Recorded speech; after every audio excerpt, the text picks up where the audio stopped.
कैसे मेरे सारे भाई, चल रही है यार मेहनत, प्लीज़ करते रहिएगा, बिकॉज इसका कोई सब्स्टिट्यूट नहीं है। मैं हर वीडियो में एक बात हमेशा इसलिए बोलता हूँ क्योंकि जब आप ग्राउंड में बहुत अच्छा वर्क करके जाते हो ना, तो इतना बड़ा कॉन्फिडेंस लेके आप घर जाते हो, बहुत सुकून की नींद आती है और बहुत पॉजिटिव रहते हो आप, है ना। तो ये सारी चीज़ें बहुत ज़रूरी हैं। अच्छा, दूसरा ना, दिवाली आ रही है, मेरे सभी भाइयों को दिवाली की बहुत बहुत शुभकामनाएं। कोशिश करिएगा पॉल्यूशन कम करें, है ना, और अच्छी अच्छी चीज़ें खाएं। डुप्लीकेट चीज़ें आजकल मार्केट में बहुत आ रही हैं, मिठाइयाँ, ये सब चीज़ अवॉइड करें, क्योंकि आप सारे के सारे प्लेयर हैं। अगर आपका 1 या 2 दिन भी ख़राब होता है, बिस्तर पे निकलता है, तो आप जीवन में बहुत पीछे चले जाते हैं। आप इस चीज़ को जिस दिन समझ लेंगे ना, उस दिन आपके जीवन बनना शुरू हो जाएगा। तो happy Diwali to all of you. Enjoy करिए दिवाली को, मस्ती करिए खूब, है ना। घर में बैठिए, अच्छे से पकवान बनाइए, खाइए, शैडो करिए। भाई मैं तो शैडो के लिए भी बोलूँगा, कोच हूँ। शैडो करिए घर में, है ना। सुबह जाके प्रैक्टिस करके आइए, अपने फिटनेस करके आइए। ये नहीं है कि जी दिवाली है तो छुट्टी है।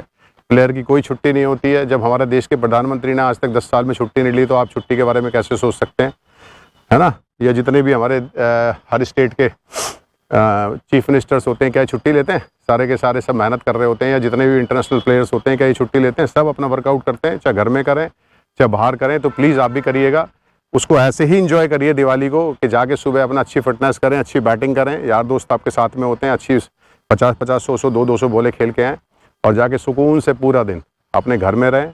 अच्छी अच्छी वीडियोस देखें क्रिकेट की, है ना, अच्छी अच्छी पॉजिटिविटी की वीडियोस देखें, तो मैनिफेस्टेशन की वीडियोस देखें, जिससे कि आपके माइंड के अंदर चेंजेस आने शुरू हों। चलिए, मैं आज एक बहुत अच्छी सी चीज़ लेके आया हूँ आप लोगों के लिए। फास्ट बॉलिंग के ऊपर लेके आया हूँ कि फास्ट बॉलिंग में नया बॉल, क्योंकि बच्चे पूछते भी हैं, इंस्टा पे भी पूछते हैं और यूट्यूब पे भी पूछते हैं बहुत सारे बच्चे कि नया बॉल सर कंट्रोल क्यों नहीं होता, है ना, नया बॉल कंट्रोल कैसे करें। तो देखो, नया बॉल कंट्रोल ऐसे नहीं होता। मान लिया मैं अगर कोच हूँ और मेरा बच्चा एक फेंके जा रहा है और मुझे नॉलेज नहीं है बताने की, तो मैं सिर्फ आपसे इतना ही बोल सकता हूँ, वही विकेटों में फेंक, जैसे कि आजकल चल रहा है सारा कुछ, है ना। तो इसको मैं आज करेक्शन करने आया हूँ कि कैसे कैसे आपको ठीक होना है, कैसे कैसे आपको विकेटों में फेंकना है। देखो, पहली बात तो सबसे बड़ी क्या होती है, जब भी आप फास्ट बॉलिंग करने आप जाओगे, सबसे बड़ी दिक्कत आप लोगों के साथ ये होती है कि आप प्रैक्टिस में क्या कर रहे होते हो, आप 1.5 2 फीट की नो बॉल फेंक रहे होते हैं। चाहे आप इंस्टा पे चले जाओ, आप कहीं भी चले जाओ, आप किसी नेट पे चले जाओ, आप देखो सारे यहाँ से बॉल फेंक रहे होते हैं। बॉस, प्रैक्टिस में आप कंफर्टेबल हो जाते हैं, आपका एक रिदम सेट हो जाता है, वो यहाँ से यहाँ तक भागने का एक रिदम सेट हो जाता है, ठीक है। तो यहाँ बड़ा अच्छा सा लगता है, यहाँ मूवमेंट भी हो रही होती है, यहाँ मूवमेंट कंट्रोल भी हो रही होती है। तो सबसे पहले तो आपको प्रैक्टिस की तरीके से लेना पड़ेगा, जो कि आप लोग नहीं लेते हैं। आप क्या करते हैं, नेट्स में आके फेंक रहे होते हैं 125 130, और बड़े खुश हो रहे होते हैं कि जी मैंने 125 फेंक दिया, आज 130 फेंक दी। वही बच्चा जो पिछले 2 दिन पहले 125 फेंक रहा था, वो एकदम 129 पे पहुंच जाता है। वो 129 पे ऐसे पहुंचता है, वो आज यहाँ से फेंक रहा था 125 में, वो यहाँ फेंक 1-1.5 कदम और आगे चला जाता है, 129 हो जाता है, और आप खुश होते रहते हो और आपका टाइम बर्बाद होता रहता है। तो बहुत अपने साथ ऑनेस्ट बनो।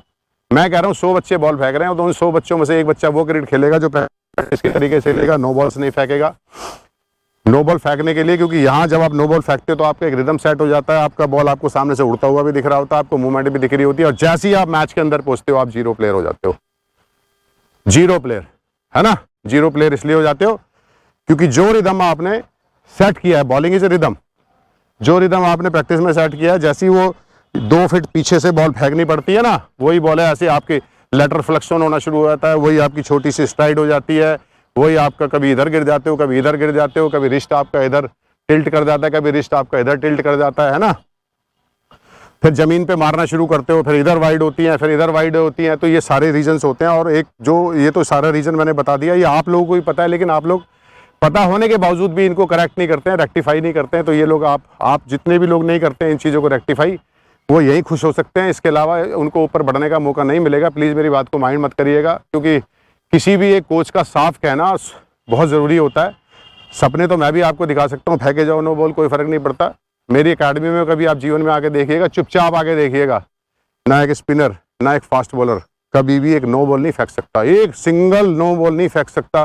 कभी भी आप आइएगा, मैं जानता नहीं हूँ आप लोगों को, आगे खड़े होकर ऐसी देखिएगा, एक आध बॉल पूरे दिन में कोई फेंक दे तो फेंक दे 4 घंटे के नेट सेशन में, अदरवाइज कोई नहीं फेंक सकता। तो पहली चीज़ तो आप इसको कंट्रोल करिए।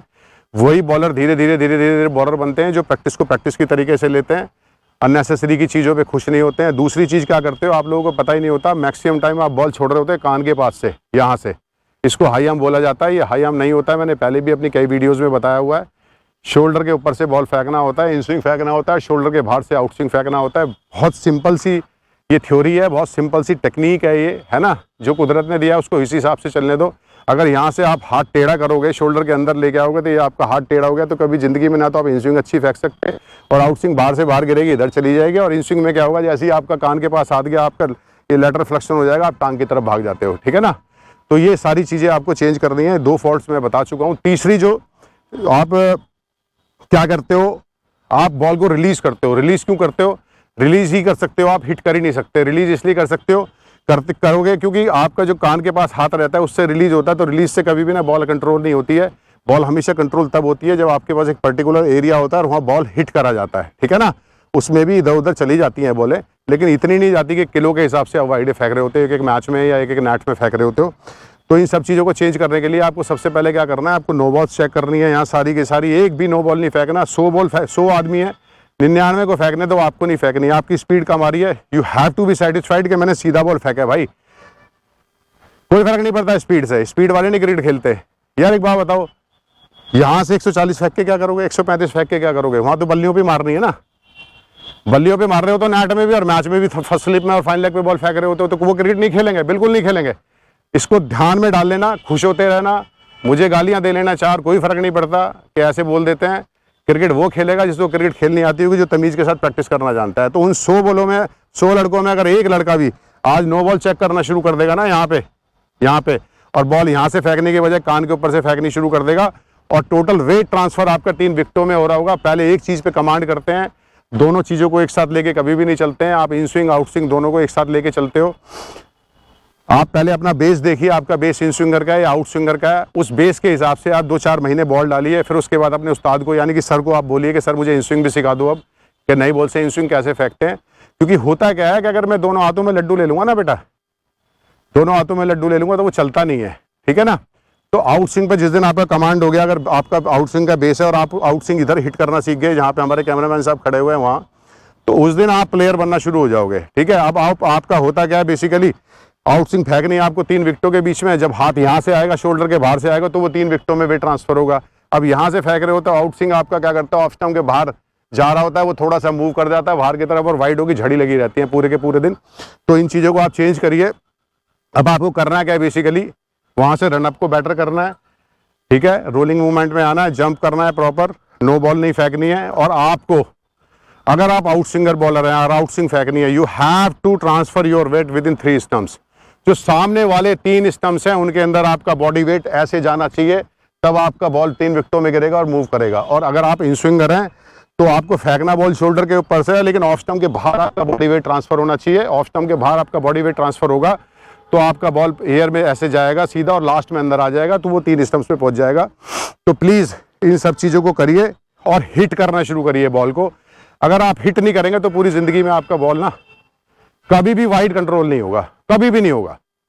इस चीज़ को देखिएगा। आज जाके जितने फास्ट बॉलर्स हैं, इंडिया के खेल रहे हैं, न्यूजीलैंड के खेल रहे हैं, इतने अच्छे अच्छे फास्ट बॉलर्स खेल रहे हैं, पाकिस्तानी इतने अच्छे बॉल डाल रहे होते हैं, ऑस्ट्रेलियंस इतना अच्छा बॉल डाल रहे होते हैं, उनको सबको जाके देखिए। उनके पास एक पर्टिकुलर एरिया होता है जहाँ वो ऐसे जाके और बॉल को बहुत तेज़ी से हिट करते हैं, उधर पूरा उस टप्पे पे अपना पूरा वेट ट्रांसफर करते हैं ना।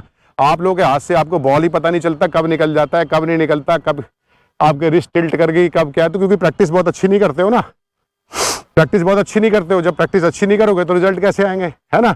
और रिजल्ट पे आपके हमेशा फोकस होते हैं, तो रिजल्ट कभी बहुत अच्छा नहीं आएगा। तो प्लीज़ इन सब चीज़ों को करिए। आज जाके टीवी में देखिएगा, मोहम्मद सिराज का वेट ट्रांसफर देखिएगा। बुमराह दोनों स्विंग कर रहा होता है, बुमराह को देखिएगा। जब वो आउट स्विंग फेंकता है तो उसका 3 विकेटों में वेट ट्रांसफर होता है ऐसे। जब वो इन स्विंग फेंकता है तो उसका सामने की तरफ वेट ट्रांसफर होता है। इन स्विंग में हमेशा फॉलो थ्रू सीधा चलता है, आउट स्विंग में फॉलो थ्रू आपका बाहर की तरफ टुवर्ड्स मिड ऑफ चलता है। वो तब चलता है जब आप बॉडी वेट को उधर ही ट्रांसफर करें, आप उधर चला जाएगा। फालतू में करने की कोशिश मत करिएगा प्लीज़, है ना। तो आज जाके देखिए, समझिए और 4-6 कदम से ना इनको नेट्स में डालना शुरू करिए। फिर आपको देखिएगा हिट करना शुरू करिए। फिर मैं बोल रहा हूँ, अगर बॉल को आप हिट नहीं करोगे, उसमें थोड़ा छोटा भी गिरेगा, थोड़ी प्रॉब्लम भी होगी, कोई दिक्कत नहीं है, लेकिन धीरे धीरे आप अपने टप्पे पे पहुंच जाओगे। नो बॉल्स चेक करिए, ठीक है, मेन नो बॉल्स चेक करिए, अदरवाइज कोई रिजल्ट नहीं आना। एक लड़का मुझे खेल के दिखा देना, बुरा मत मानना मेरी बात, है ना। तो करो भैया, देखो, सीखो, आगे जाओ। यही मेरी तमन्ना है, यही मेरी दिली ख्वाहिश है कि आप लोग ही, क्योंकि आप ही लोगों में से हिंदुस्तान ने की टीम बननी है आगे, आप ही लोगों में से अब जो सुधर जाएगा वो चला जाएगा आगे, बाकी तो यहीं रहना है सबने। तो प्लीज़ इसको देखिए, करिए, समझिए, उसके बाद नेट्स में करना शुरू करिए। आपको समझ में आ जाएंगी सारी चीज़ें कि कौन कहाँ वेट ट्रांसफ़र कर रहा है। आपका नया बॉल एकदम से कंट्रोल होना शुरू हो जाएगा, है ना। हिट जरूर करिएगा, मैं फिर बता रहा हूँ, जिसका हाथ से छूटता है बॉल वो कभी कंट्रोल नहीं कर सकता, ठीक है। तो और इसको देखने के बाद आपको सारी चीज़ समझ में आ जाएंगी। आज बुमराह को देखिएगा, जब आउट स्विंग फेंकता तो कैसे वेट ट्रांसफ़र हो रहा होता है उसका 3 विकेटों में, इन स्विंग फेंक रहा है तो कैसे ऑफ स्टंप पे वेट ट्रांसफ़र हो रहा होता है। करिए और वैसे ही बॉलर बनने की कोशिश करिए, क्योंकि बेसिक सबके एक है, बेसिक आपने पकड़ लिए तो बस बादशाह बन जाओगे। चलिए, आपको मेरी वीडियो पसंद आए तो सब्सक्राइब करिएगा, लाइक करिएगा, शेयर करिएगा, कमेंट्स करिएगा। Thank you very much all of you and God bless you all and happy Diwali.